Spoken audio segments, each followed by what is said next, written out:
ওং নমঃ শ্রী ভগবতে বাসুদেবায়। হরে কৃষ্ণ। নমস্কার প্রিয় ভক্তবৃন্দগণ, আজ আমরা জানব এই জন্মের কর্মের ফল কি এই জন্মেই পাওয়া যায়, নাকি তা পরের জন্মে তা ভোগ করতে হয়।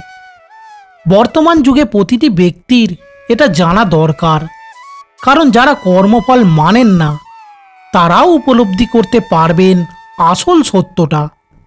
আর কথা দিচ্ছি, যদি পুরো ভিডিওটি মন দিয়ে দেখেন আপনি নিজেই উপলব্ধি করতে পারবেন যে বর্তমান যুগে কর্মের ফল বলে কিছু হয় কি না।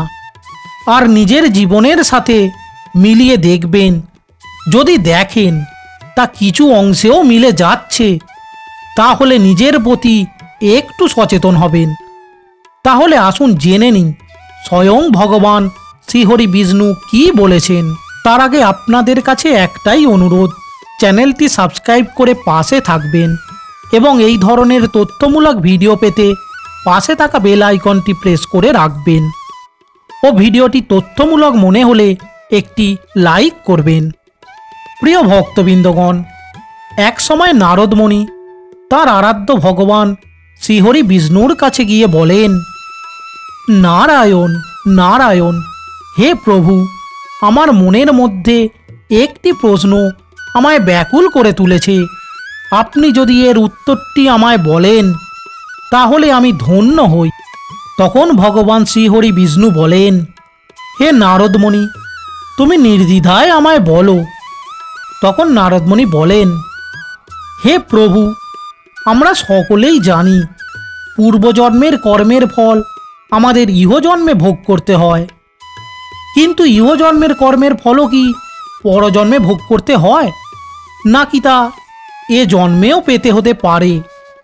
এটা শোনার পর ভগবান শ্রীহরি বিষ্ণু বলেন, হে নারদমণি, তোমার এই প্রশ্নটা মানব জাতির পক্ষে খুবই গুরুত্বপূর্ণ।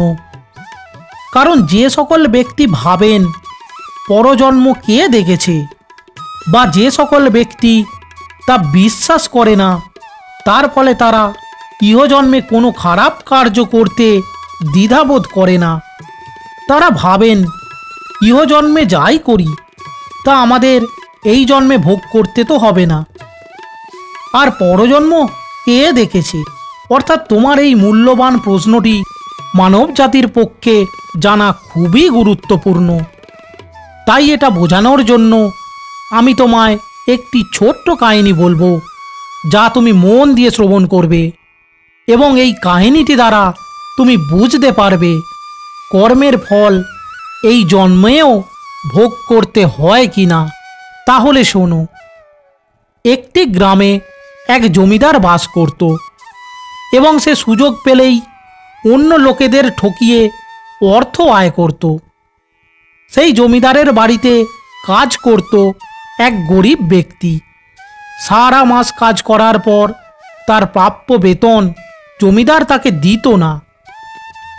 এইভাবে দিন কাটছিল এবং এরপর আসে বর্ষাকাল ও বর্ষায় প্রচণ্ড বৃষ্টি হবার ফলে জমিদারের ক্ষেতের ফসল সব নষ্ট হয়ে যায় এবং যখন মাস শেষ হয় তখন গরিব কর্মচারীটি তার প্রাপ্য বেতন যখন চায় তখন জমিদার তাকে বলে, তোমার জন্য জমির সব ফসল নষ্ট হয়ে গেছে, তাই এই মাসের বেতন তুমি পাবে না।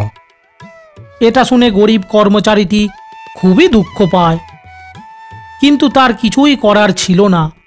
তাই সে মন খারাপ করে বাড়ি ফিরে আসে।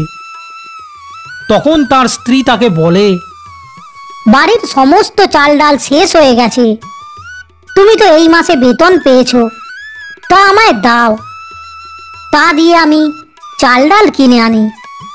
তখন ব্যক্তিটি তা শুনে রাগের মাথায় তাকে কটু কথা বলে এবং গায়ে হাত পর্যন্ত দেয়।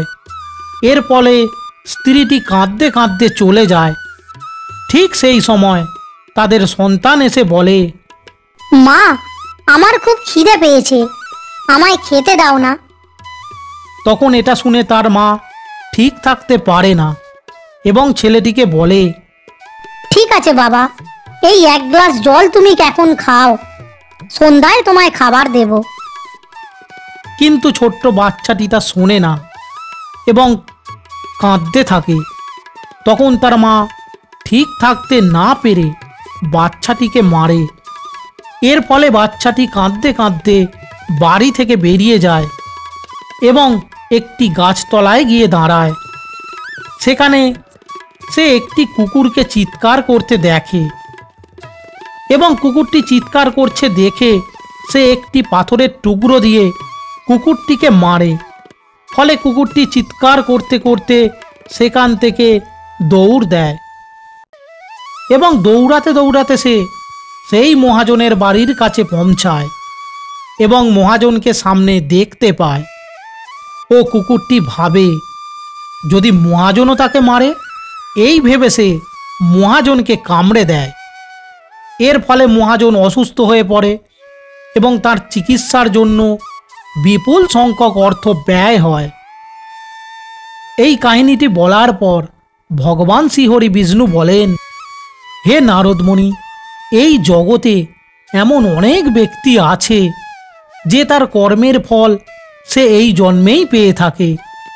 অর্থাৎ কোনো ব্যক্তি যদি কারো ক্ষতি করে তাহলে তার বহুগুণ ক্ষতি তার নিজেরই হয়ে যায়।